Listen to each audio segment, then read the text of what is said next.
Hey, welcome back. So as you saw from the opening of this video, I have quite a few aquariums that I take care of. And one concept that I've always thought was interesting, but never actually took the time to do myself, was the desktop aquarium. I've never had an aquarium small enough that I could comfortably put it on my desk. And until recently, I'd never even looked at them. I'd seen a couple different videos on YouTube that, people set up all different sizes. I saw some guys even had up to like 20 longs on their actual desk. So I don't have that big of a desk, unfortunately. But what I can do is I found this really cool tank called the UNS Prism. It's a new line that they're doing that it has mitered edges, but it also has a really cool mitered lid. I'll more than likely show you guys some video of that. But I went ahead and purchased one myself. I got the 20TM size, which is effectively a foot tall and about 7 inches by 7 inches square. So it's close to 4 gallons, not necessarily a huge tank. I'm definitely not doing any fish in it, unfortunately. But I will be doing shrimp inside of it. So I'm going to be getting a colony of golden-back yellow Neocaridina shrimp. So let's go ahead and get into this. It's going to be a lot of fun. I'm going to be using some dragon wood and some Christmas moss. Those are some of the different items that I have just kind of available to me right now. And I'm thinking I might even plant one of my pink flamingo cryptocorin pups inside of it as well. So we're going to go ahead and get that taken care of. All right, so for the hardware items, we've got ourselves a small USB powered pump. While I'm okay with a filterless system, I do prefer to at least have some kind of flow. And we've got some tubing for that pump. We're going to be using some of this pond potting media. It's from this company, Aquascape. If you're into the fish YouTube area, then you've probably seen how MD Fish Tanks does his, where he has usually soil and mixed with sand. And because I do not live in the United Kingdom, I do not have access to the specific soil that he uses. So that's the one, if you're in America, that I find a lot of people do use. We've got some thick black foam here, which we're going to actually be doing something kind of fun with the scape using this. It'll be to kind of hide the pump as well as help affix things to it. So that's what we're going to be using this for. Our substrate of choice, though a little bit pricey, is going to be some UNS Contra Sand. So this is the Bora Contra Sand. I really like the color. I've used it quite a few times on multiple other tanks, and I just find it looks the best to me. And at the end of the day, that's pretty much what matters with all these different kinds of tanks. Lastly, we've got ourselves some dragon wood.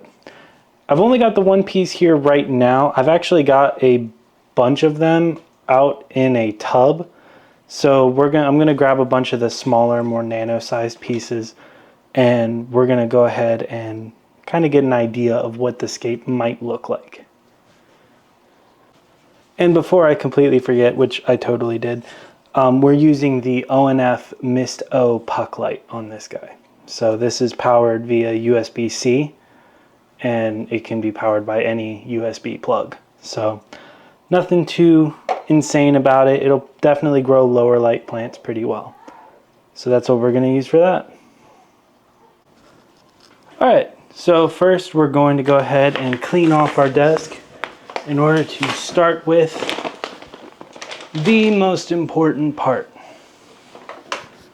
That is getting this pump placed inside the tank and getting this foam fitted so that the pump can not only hide behind the foam, but also it'll actually push the water through the foam. I figure what I'm gonna do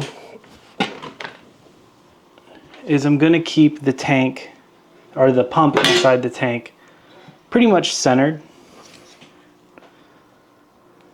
get this little twist tie off here.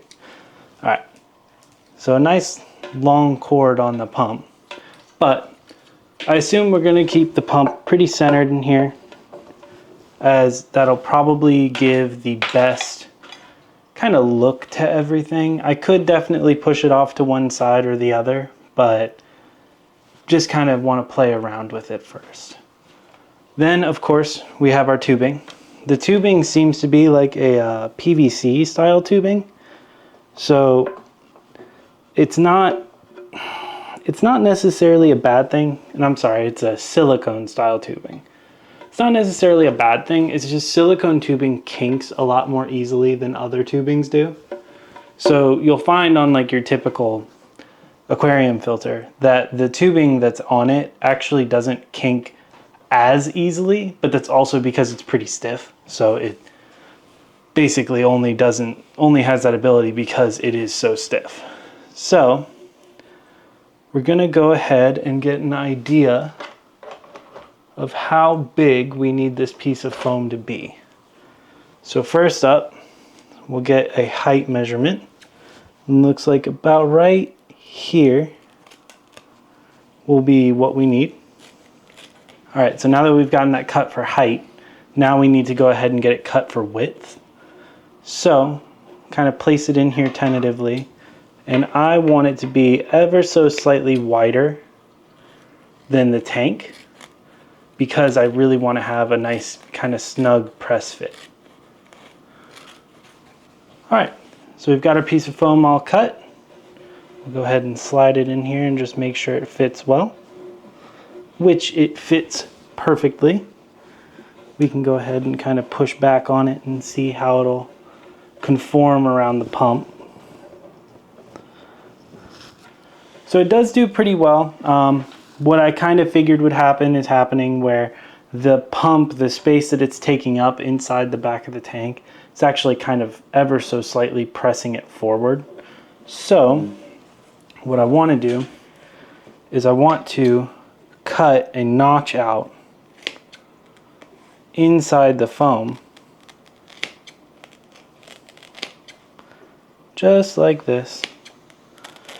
That way I'm not ruining the actual integrity of the foam, but I am making a pocket where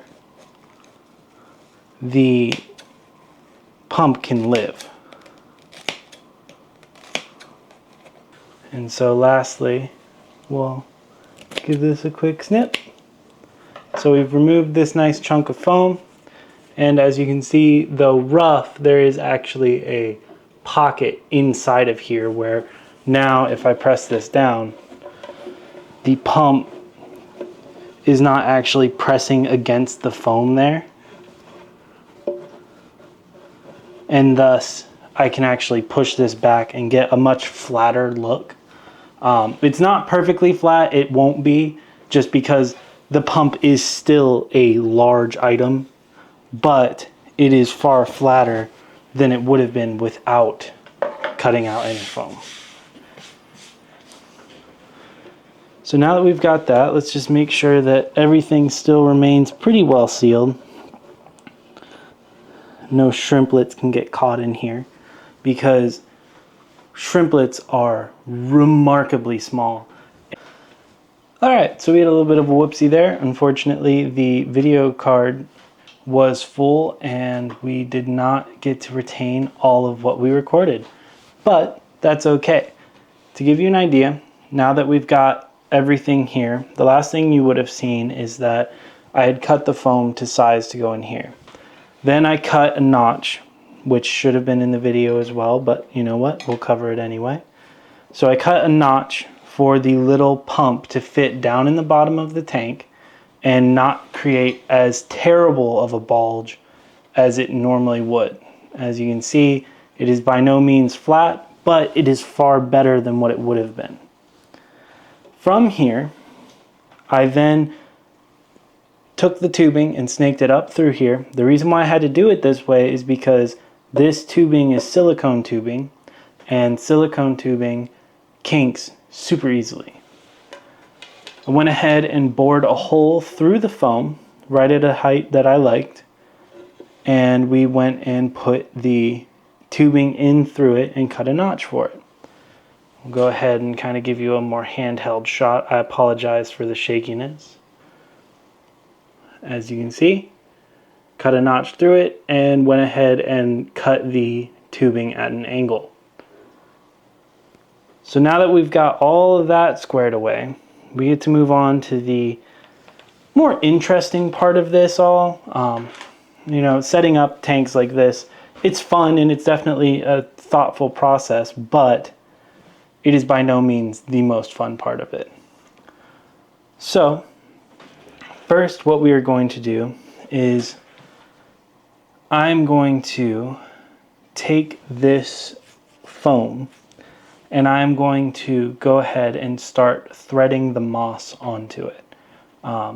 Basically, it's just taking a literal needle and thread and putting the moss all over this and then running the needle and thread through it in order to get it actually attached to it. So let's go ahead and get this guy out of here. So I know that like about an inch or so of the bottom is going to be substrate, so I'm not going to cover the whole bottom. I also most likely won't cover the entire top. It'll really just be this large area in the middle. So let's go ahead and get started on doing that. All right, so went ahead and grabbed some items and did a little bit off screen. I went and grabbed a towel because my Christmas moss is actually sitting inside of a bucket in water. Then from there, I went and grabbed a needle and some black thread. I don't know what kind of needle this is. It's curved, and I thought it would make it easier for what I'm wanting to do, but it doesn't really matter. The only reason that I'm using a needle is because the typical way that you would attach the moss to this is either super glue, which I don't want to do because I want it to still be mostly breathable, or it would be through wrapping this with the thread and the moss. Problem is, by doing that, you introduce these forces from the side that'll cause this to either buckle here or just not fit exactly like the way it did when I first cut it. So instead, we're going to just place the moss on top, and then I'm actually going to run the needle through here, actually pushing it through the thread, the foam itself, and then once it comes out the other side, basically sew the moss onto the foam. Since we've got this one started down here, we'll leave the thread and the needle kind of sitting ready to go. And we'll go ahead and start putting the Christmas moss on.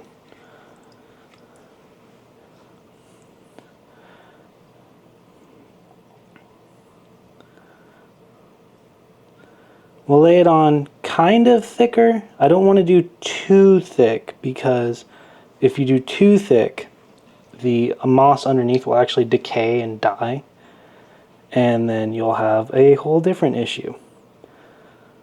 But the reason I'm doing moss on this back wall is, one, because I thought a living wall kind of situation would look really cool, and two, the shrimp themselves actually really love eating on moss. The babies love sitting on it, the adults love eating off of it.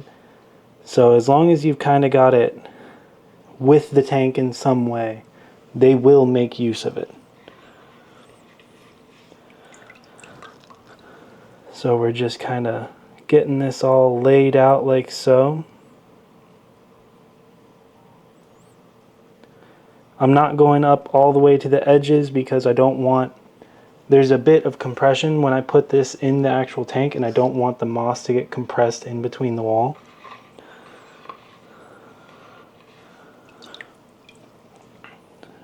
And there we go. So, with luck, as long as we secure this pretty well, this moss should stay pretty nicely on here. So what I'm gonna do is I'm gonna wind up doing like a kind of cross hatch.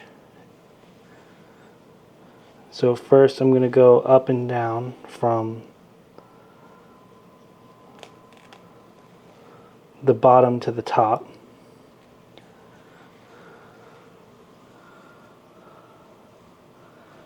and we're just going to keep pressing the needle through. And eventually this will basically make a net, if you will.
Alright, well, it stands up, so it's the least I could ask for.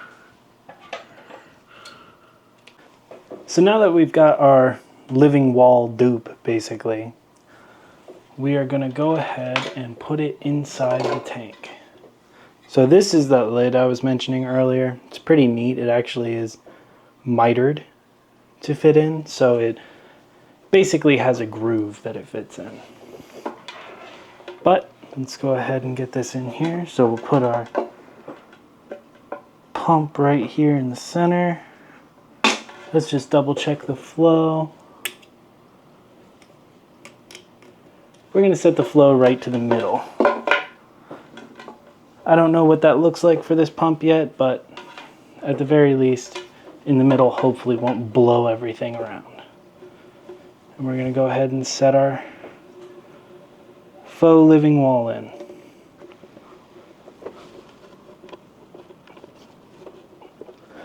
Alright, I think that looks pretty cool. A little bit of it came off, but that's okay. We'll just take that out and put it back with the bucket. But overall, it's a pretty cool look. It's kind of hard to see perfectly, but alright. Now that we have our foam in place and our living wall kind of set up, we're going to go ahead and pour in some of our potting soil.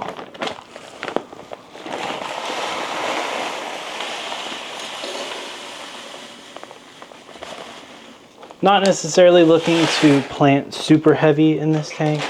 I just want to have enough of a nutrient base that anything I decide to plant in here will thrive.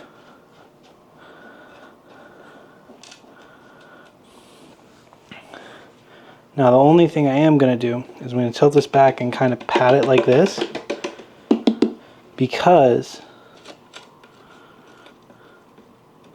I'd like to have only sand showing in the front.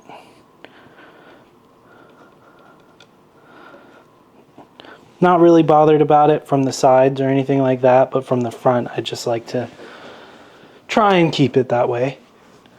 And we've got ourselves a little bit of a water spray here just to kind of spray off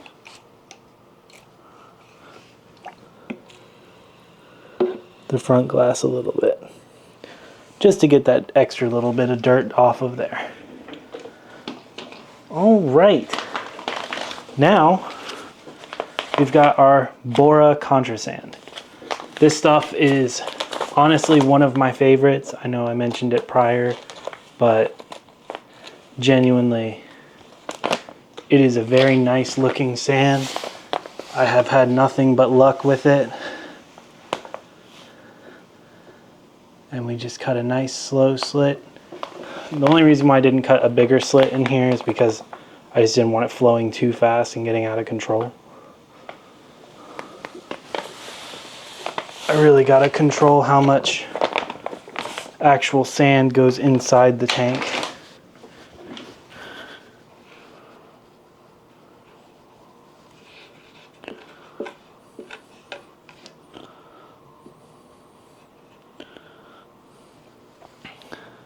So let's go ahead and spray that down just to make sure it looks how we're hoping.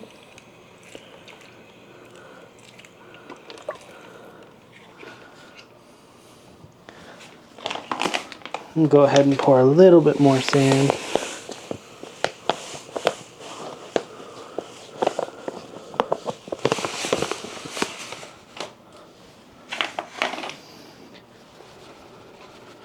Give the tank a little bit of a shake, just because with these smaller tanks you can actually do that and, you know, level everything.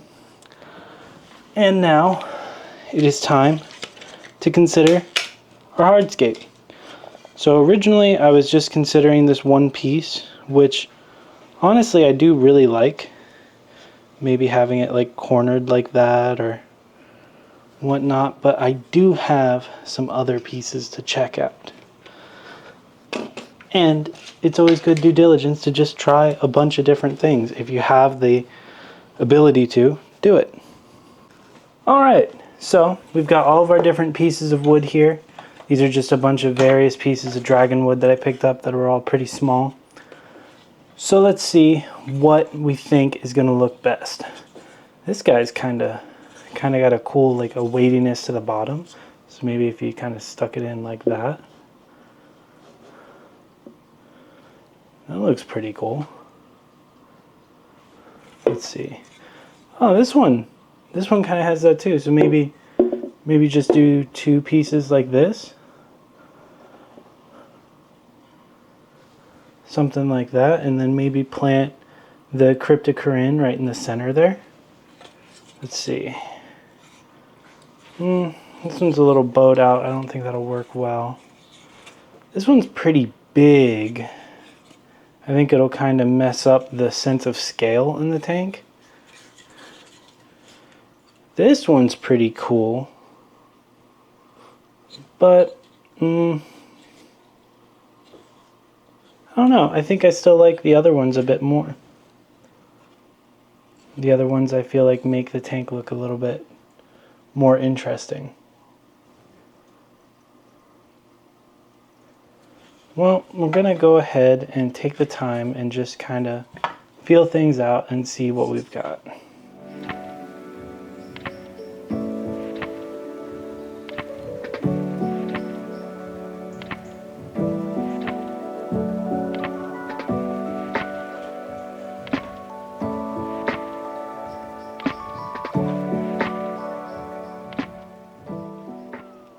Alright, so now that we've selected the layout of the tank, I've got to figure out some plants that I want to put in it. I've got a couple of these crypts here, the pink flamingo cryptocorin, and they've been growing exceptionally well. So I'm thinking of maybe doing some of those, but also I have got this little pup here that I'm thinking about maybe uprooting, taking him. But also, I've got some really nice Anubias Nana Petite, and I'm thinking that some of that glued to the wood would look really cool. Maybe that and some boost. It's going to be a pretty low light tank, so I think that doing something like that will really help things out. I've also got this in Rotala Bonsai. I might actually try some of that in there as well. I haven't really taken the time to use that in any of my tanks. So we've got quite a few options. I'm going to go ahead and get them all plucked so that we can start working on that. So now that we've got our tank all set up, I've got the pieces glued in place. So hopefully there's enough here that'll actually keep them from floating up, because when you've got new driftwood like this, it will float in the beginning. So let's go ahead and wipe down all this excess moisture so we can get a better idea of what we're looking at. So we've got our live wall on the back here, which I think came out perfectly. But that's not the only plants that I want to have in here. I would like to have it be a bit more green. I really enjoy all of the different plants that I have for the aquariums, and I want to make sure that I've got a lot to work with. So I went and grabbed some. So we've got ourselves some Anubias. I've got this here. I believe this is just a small Anubias Nana, just a small offcut of it, whereas this is an actual Anubias Nana Petite. So we'll go ahead and clip the kind of longer roots. But we've got those two. We have this Bucephalandra, which is super pretty. No idea which one it is. I have a handful, and I know specifically I have a handful, but I don't remember what their names are. I'm pretty sure this is Bucephalandra Phoenix. No, Peacock. Peacock. It was a blue bird. So, you know, pretty small, but it's a slow growing plant, so I think it'll do well in here. Then, for some stem plants, I have some Rotala Bonsai.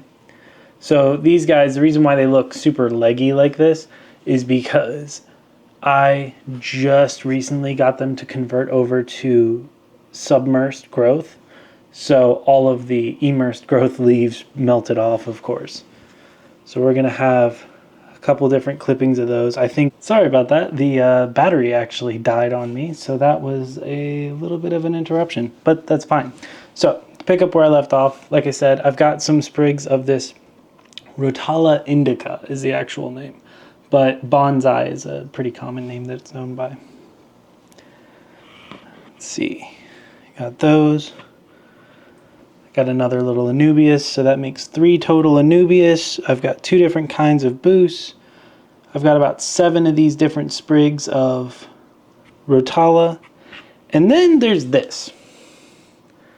And I genuinely have no idea what this is at this point because I got it a while ago and I didn't really focus on the name of it. I just got it in like a pack.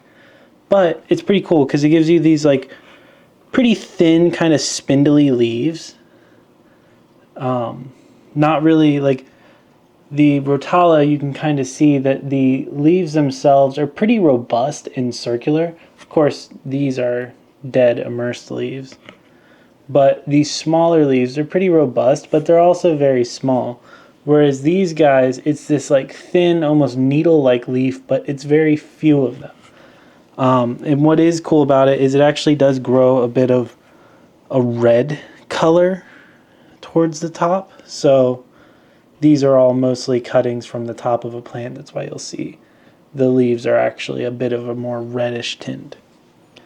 But that is all of the plants that I collected for this guy. So we're going to go ahead and get those planted in the tank. Of course, with the Anubias and the Bucephalandra being epiphytes, they're actually going to get glued to the wood.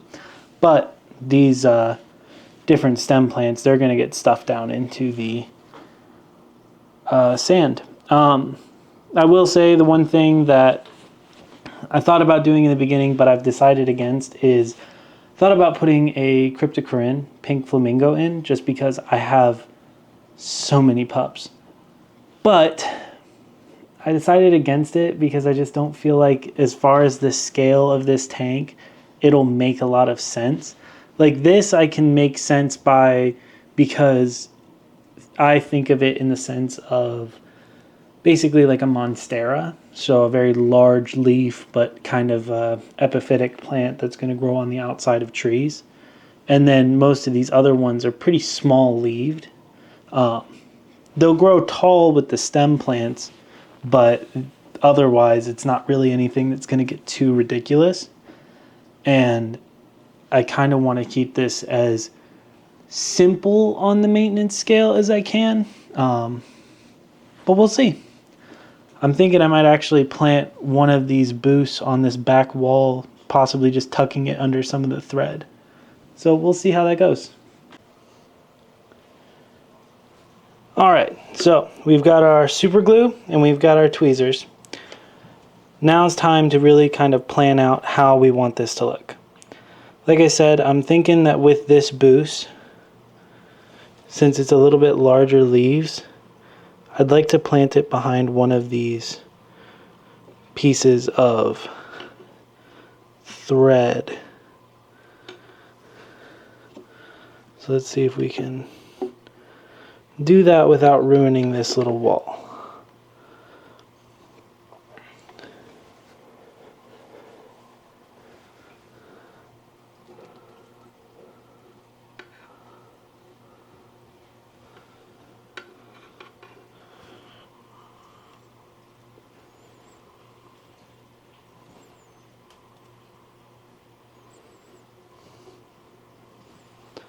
So something like that. Kind of give you a bit more light on it. So you see, if I have the light here, it's going to really nicely kind of showcase that. Then from there, I'm thinking maybe placing this Anubias kind of in here, in this kind of crack that was made here, like that. That might actually hold itself there, but we're going to apply just a little dab of super glue, maybe cut these roots a little bit shorter, but we're going to apply just a little dab of super glue just to make sure it doesn't float up, because that will be a bit of a pain if it does. Now, bear in mind with epiphytic plants, super glue is perfectly acceptable as a means of attaching them. However, be careful, because if you cover this piece here, it's called the rhizome, it's the actual like kind of base of the plant. Think of it as a plant's root ball. If you cover that with super glue, it is going to kill that plant. Like, it's not a question of if, it will kill that plant.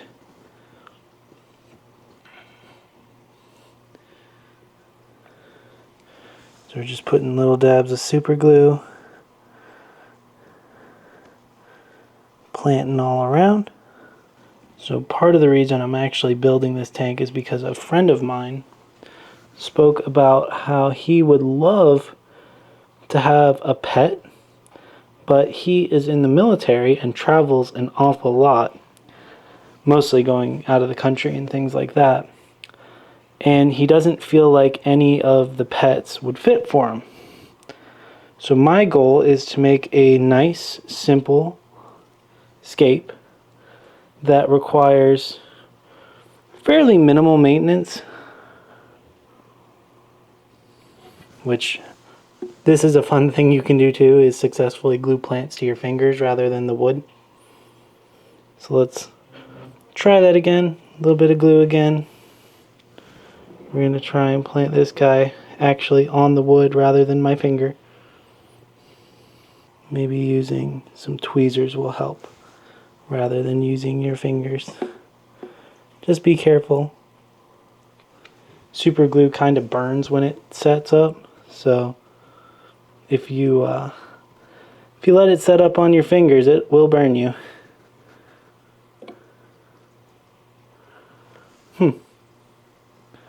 Not really sure what's going on, but this guy does not seem to want to get glued here. No. Maybe if we apply a little bit of glue directly to the wood. I'm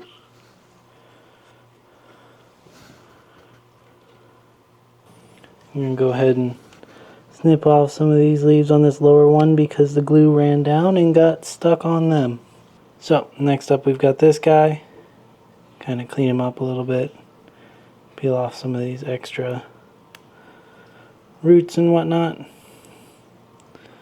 So I'm thinking that this real little guy will probably look really cool right there, because there's actually an opening in the piece of wood right there. So, I'm gonna put a little bit of glue. Super small amount. And we're gonna push him in there. We're gonna let him just kind of chill there.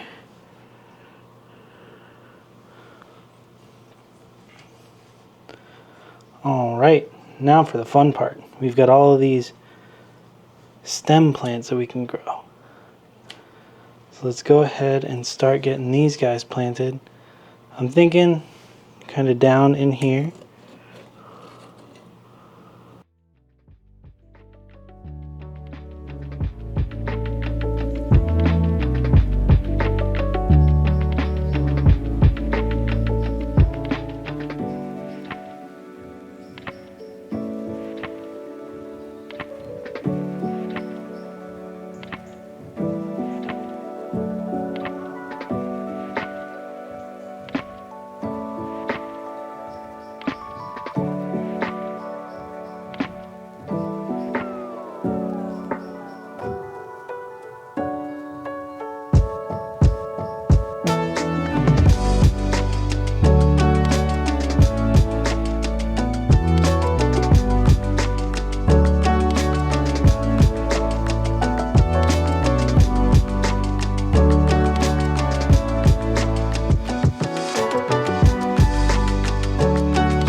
Alright, and now lastly, we've got these guys. These are a little bit larger. So I'm thinking if we take one or two of them, kind of put them together like so.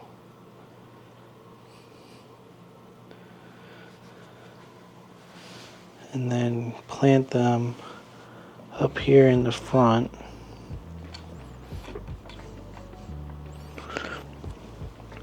They might be a little bit easier to maintain on top of looking nice. I'm actually going to plant some of them back here behind this piece.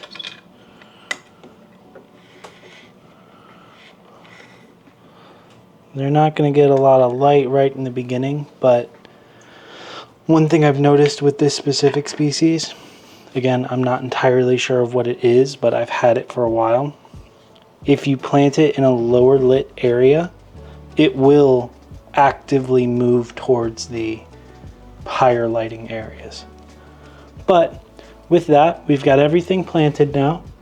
So we're at the point of the super fun part of filling it up. So we'll go ahead and get that started.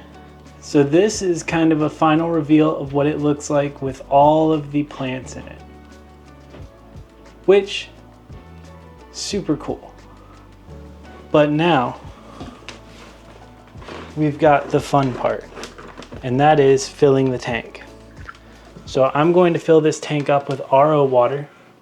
We're gonna pop the light off real quick and scoot this back. The light can stay on, I just needed to be able to reach inside. So now that we've got that, we're gonna plop this guy on the front. We're gonna take our tubing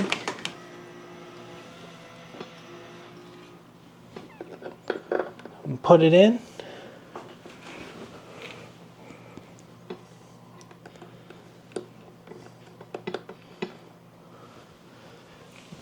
So, to give you guys an idea, I actually have the tubing going in through the hole in the lid and going directly into the foam. That way it's not rustling around and ruining it, because that sand will get really messed up if we let it just do what it wants. Alrighty. So now we're going to start the process of filling.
And the final step is plugging in the pump.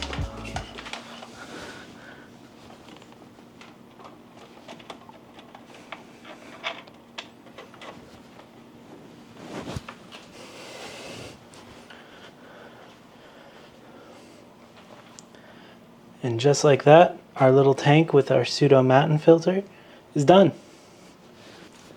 All these little bits in here will be flowing around for a little while. The tank itself will probably take about a week to really truly cycle, but what's going to happen is all of those plants and that sponge protecting that filter are actually going to filter, while protecting the pump, they're actually going to be what ends up filtering the tank, so they'll run the water through in order to keep it clean. What I might end up doing to kind of maintain the flow a bit, because I see it's a little bit fast, I can try and actually reach back down to the pump and turn it all the way down. See what that'll do, because remember we set this to the medium flow. I'm glad I did not leave it on full flow, because that would blow this tank around so much, and I don't think the shrimp would appreciate that. But all in all, I think it's really cool. And we'll come back for some cool shots once everything's actually a bit more clear and the shrimp finally arrive, so that there's some inhabitants to actually watch grow.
Hey, welcome back. That was easily 2 months of my life that you just watched there. But honestly, I think it was worth it. This tank has been so much fun. It's honestly been just great to have while I'm working and sitting there focusing on the absolute interesting nature of bookkeeping and just have this little slice of nature where I get to watch these honestly really cool little creatures just kind of doot around all day. They're fun and funny, and in the 2 months that it's taken to get this video all put together and have everything working, roughly a month that they've actually been in this tank, 2 of them are already buried, which for those of you who aren't into shrimp, that's pregnant for shrimp. But yeah, 2 of them are already buried, and that means that in a couple weeks I'll have like 30 rather than 10, so that's kind of fun. Yeah, it's a super fun project. I really think that if you've got the time, the money, and the desire to do it, this is an amazing way to get into just a very simple tank. I mean, you know, all in all, this was probably around a $250 to $300 build. Let's kind of put it there. Of course, shrimp can be a bit expensive. If you can get them locally, then the cost comes down a fair bit, but I had to actually order these guys because no one sells the golden back color.